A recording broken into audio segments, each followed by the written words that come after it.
नमस्कार। आज आपण पौष्टिक असे गुळ आणि पिठाचे बाप्पासाठी मोदक बनवणार आहोत। त्यासाठी लागणारे साहित्य बघूया।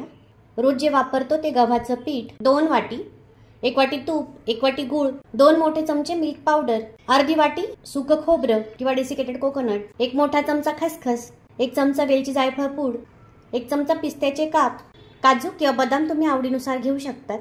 चला तर आता आपण मोदक बनवायला घेऊया। कढई गरम झालेली आहे। 1 चमचा तूप टाकून घेऊया। पीठ भाजताना तूप हळूहळू टाकायचं आहे, नाहीतर गाठी बनतात। गॅस कमीच ठेवायचा आहे।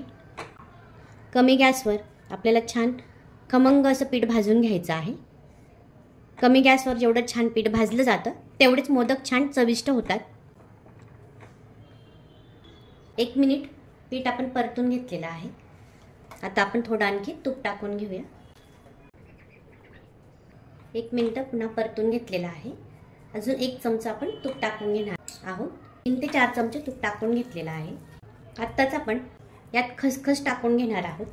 खसखस सुद्धा पिठात छान भाजली जाईल।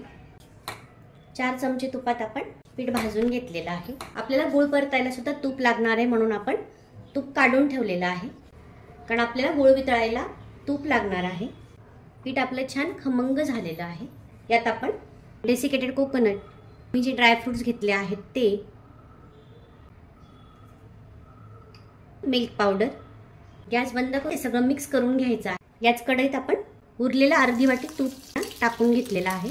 त्यात आपण बारीक चिरून घेतलेला गुळ मेल्ट करून घेणार आहोत। गुळ बारीक चिरून घ्यायचा आहे, म्हणजे तो पटकन मेल्ट होईल आणि याला पाक बनवायचा नाहीये, फक्त याला मेल्ट करायचं आहे। गॅस कमीच आहे, आपल्याला गुळ फक्त मेल्ट करायचा आहे। गुळ मेल्ट झाला आहे। आता आपण यात पीठ टाकून घेणार आहोत।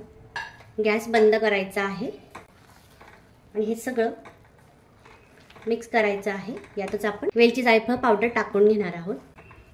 हे व्यवस्थित मिक्स करून घ्यायचं आहे।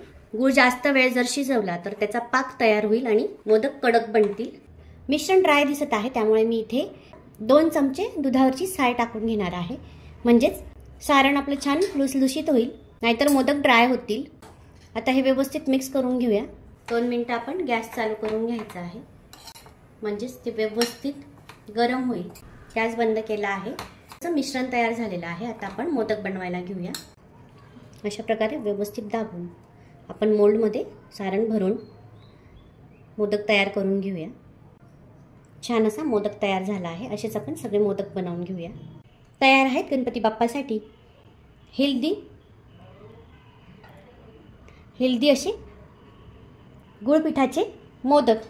बनवा, खा आणि खुश राहा। रेसिपी आवडल्यास लाईक करा, शेअर करा आणि सबस्क्राईब करा। थँक्यू।